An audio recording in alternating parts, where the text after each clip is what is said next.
when a good man is scorned, when a good man goes through hardships because of a female, because of love, that's when a man breaks loose. The end of that chapter, this chapter's whole purpose, in a sense, was to provide the return of Sanji. Sanji clawing out of the state of depression that he was in since he found out what a disgusting piece of trash pudding truly is. This chapter, finally, our boy is back. He's out of the funk. Yo, Sanji, good shit, finally. Oh my gosh, I've been waiting for this, because I'm not gonna lie, like, seeing Sanji like that broke my fucking heart. Seeing him in the rain crying, can't even light his fucking cigarette because of this bitch. All of what Sanji's been through up until this point in this arc, I was waiting for this, for Sanji to finally say no. Like, you know, that feeling sorry for himself, I understand it. You know, he feels trapped. He feels everything is hopeless at this point. He feels like his friends for years at this point can't even help him. And now he's back. Let's just jump into the chapter. We talk about that more in a bit. So I just gotta say, that cover page. Oda, can you make Zoro any more badass? I mean, seriously, yo. With Zoro on a fucking Harley, bro? That's badass. And then on top of that, you got Chopper there too. Like, yo, even Chopper, which, by the way, I know a lot of people think that I really don't like Chopper or something like that. And I do seem like, because I be watching my videos back and I'm like, holy shit, I do look like it. But I think mainly my problems with this arc with Chopper in particular has been that his role hasn't been the most interesting and hasn't been the most vital. I mean, he's been running around Brulee's mirror world for chapter upon chapter. So yeah, it does seem as though I've been really going ham on Chopper lately, but it's just kind of his role has been meh. So yeah, just needed to point that out there. But that cover page though, yo, Zoro, sick shit. So the chapter opens up with Jinbei raping Nami. I mean, Jinbei and Nami running, and you know, they're trying to get away and all that other good shit. And Jinbei, I don't know, man. I don't know if it's Oda's changing the way he draws him or whatever, because up until this point, we're supposed to be under the assumption that Jinbei chickened out. He said, no, you know, I'm not going to give up my life. And then now he's betraying Big Mom on the sly. But it really feels as though it wasn't thrown in our faces and very clear that he did that, because we was left when that event happened on a cliffhanger of like, holy shit, what is going to be the body part? And you see in this chapter and quite a few chapters now that there's a lot of misinformation that goes throughout the castle, because when Brulee was talking about Jinbei, she said, I heard. She didn't say I know or anything. She said, I heard you chickened out and you couldn't go through with it, and that's why you're here right now. And then Jinbei said, yeah, you know, I'm not going to give up my life or whatever. But I honestly wouldn't be surprised if a lot of that is misinformation and Jinbei pulling somebody's leg here,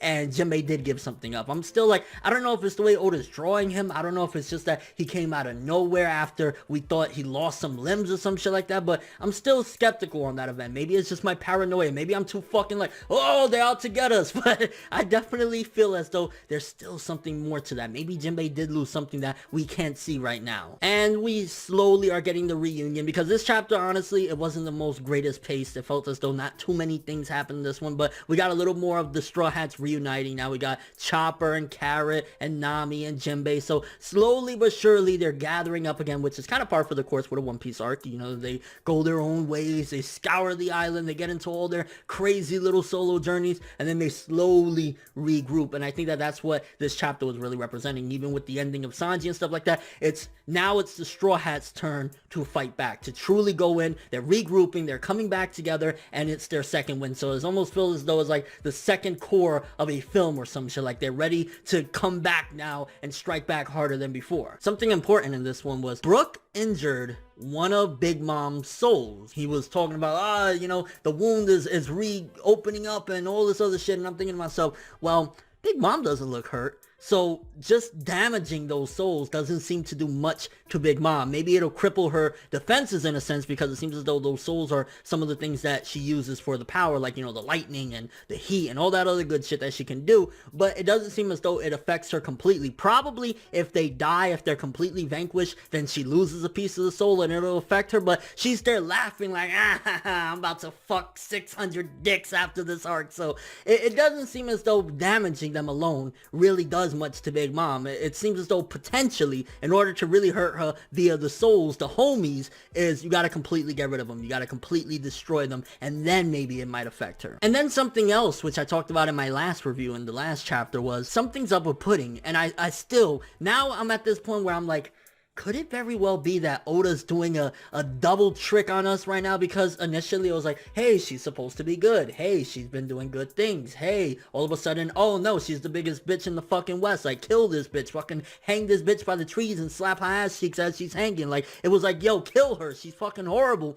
But I think Oda tricked us again, because in this chapter, she's talking about, mama, why don't you just put that bag of bones down? If she knows that that could potentially be a threat to her mama and to her well-being in general, why would she say, why wouldn't she bust him out? Like, yo, he's a danger. You can't keep your eyes open. Why would she continue on with pretending to be naive to the situation of what Brook is capable of? There's something there. I think Pudding is actually gonna do another trick and twist everybody, throw everyone off, and actually not be the biggest piece of shit that she seemingly is right now. I think that Oda's doing another trick on us. I truly can see it coming, because again, why wouldn't she just say, mama, be careful, like, you know, something? She's continuing on pretending that she don't know shit, and that could be costly to her mama. That could be costly to her family right now. So that's something to keep in mind. Pudding could do another trick. I mean, regardless of what she did to Sanji, unless she clips out the heartbreak that he felt, fuck Pudding either way, because like, yo, I don't like seeing my boy. That's one of my favorite characters at One Piece. I don't like seeing that shit, so fuck Pudding either way. But hey, if, you know, she ends up giving him a BJ and then cutting his memories out from the time that she heard him, like, then maybe Pudding, you know, maybe you can be a part of the brothel, but other than that, fuck you. And it seems as though while Sanji is finally escaping captivity, Brook is the new captive because he's stuck. Big Mama's like, oh yeah, I'm gonna take this bag of bones around with me here and there. I'm not gonna just put him away yet. So it looks as though Brook is the new damsel in distress. The Soul King himself, the bag of bones, is now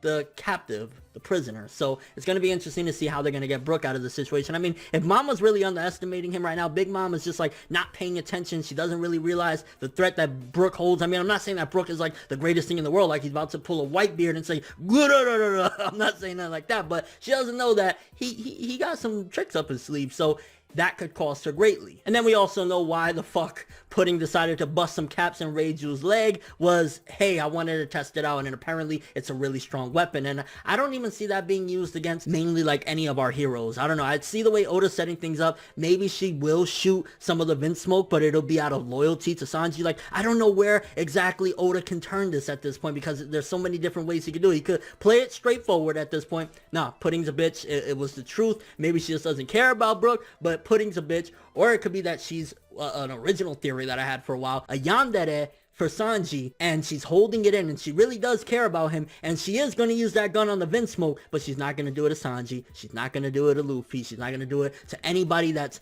good to Sanji. She'll only do it to the people that's hurt him and tormented him, like Judge, Yonji, all of those motherfuckers. She'll do it to them. And that's probably why she did it to Reiju, because to everybody else, it seems as though Reiju's a part of, you know, the whole Vent Smoke, hey, let's be a bunch of pieces of shit. She don't realize that Reiju's actually been a decent sister to Sanji. I mean, maybe in the past, again, you could argue, which at this point, you kind of got to get over it, that she didn't make any moves to really help him, but at this point, she's done great things in this arc, at the very least, to help him escape and, you know, just kind of keep him at bay and keep his mind all right, because he was destroyed after that Pudding shit. And I feel as though in some weird way the wedding is going to commence. I don't think obviously that Sanji's going to be married off with Pudding, but I do feel as though we will see some sort of scene where Sanji is going to be getting ready to kiss her, and that's when things is going to go off. And I think if that scene does go down again, she'll pull out the gun, but she ain't going to shoot Sanji. I don't think she'll be able to do it. All that shit she was talking, the mocking him and everything, I don't think that, I don't know. I just don't feel like Pudding is going to be able to do that. Again, this whole video is based on conspiracies and paranoia, but it just feels like that. I don't know. And then what the fuck was up with that bodyguard in Sanji's bed? Yo, if I would have caught somebody sleeping on my fucking bed that's supposed to be my bodyguard, I slapped the fuck out of him. Like, honestly, those 3 or 4 pages where a lot of Big Mom's people were talking, it did feel as though it was kind of subtle recap that, hey, it's not exactly recapping, it's just other people talking about the events, but we already know these events. I think the best thing that those pages really did was to showcase the misinformation that's going on throughout the castle, because some people are scared to say these people got loose and this one's here and that. So I think that was the best thing that it did, was, hey, there's misinformation going on. Everybody isn't going to be on board, and everybody isn't going to know what to expect in the upcoming events when things go down. But it still felt as though it was like, it feels recappy. It was like 2 or 3 pages. We could have done maybe like 2 or 3 panels and just, you know, been on with it. And that's honestly one of the things that held back this chapter from being like a really awesome chapter. Like, the past, I don't even know how many months now. It was that it felt so paced. It felt as though it was regurgitating things that we already know, but there were some little golden nuggets here or there in the chapter. It just wasn't filled with it. And then of course the ending that I opened up this video talking about, Sanji finally going in, and honestly I think I called it. I mean, it's not the biggest prediction in the world, but I did say that Sanji's gonna eventually have some food, and I'm pretty sure that food that he kicked that motherfucker's ass for is gonna be what Luffy eats, and that's when we're gonna get the full-on comeback of the Straw Hats ready to go. Luffy's gonna eat, Sanji's gonna be there, he's ready to go, and we're gonna have the Straw Hats returning, and this time have the full-on war against Big Mom and her people. But I'm kind of curious to hear what you guys think about this chapter. Did you feel as though it had a little bit too much fluff towards the end with, you know, the people regurgitating what we already know? Also, what do you think about Sanji's epic fucking comeback at the end when he was just kicking ass saying, that food isn't for you to eat? Like, you could tell in his heart he made that for his friends. He even said, like, yo, I made this thinking of them. Like, you could tell that shit is about to get real. And do you think that Oda's playing us on the whole Jinbei thing, and of course Pudding as well? Do you think Jinbei actually did lose limbs? And again, that's a bit of misinformation in Jinbei line. And do you think that Pudding's gonna turn around? Because again, why didn't she say, hey, watch out for that skeleton, he's part of the Straw Hats, like, be careful, he's actually, like, why didn't she say anything? And your overall thoughts of this chapter. But that's all I have for this one. Thanks for watching. Hope you enjoyed. If you liked anything I had to say or enjoyed the video, drop me a like. I'd greatly appreciate it. And if you want more from me, make sure to subscribe, follow me on Twitter, Instagram, and stalk my Facebook to get more when the video ends. I'm FNutWorld, and as always, people, have an awesome day.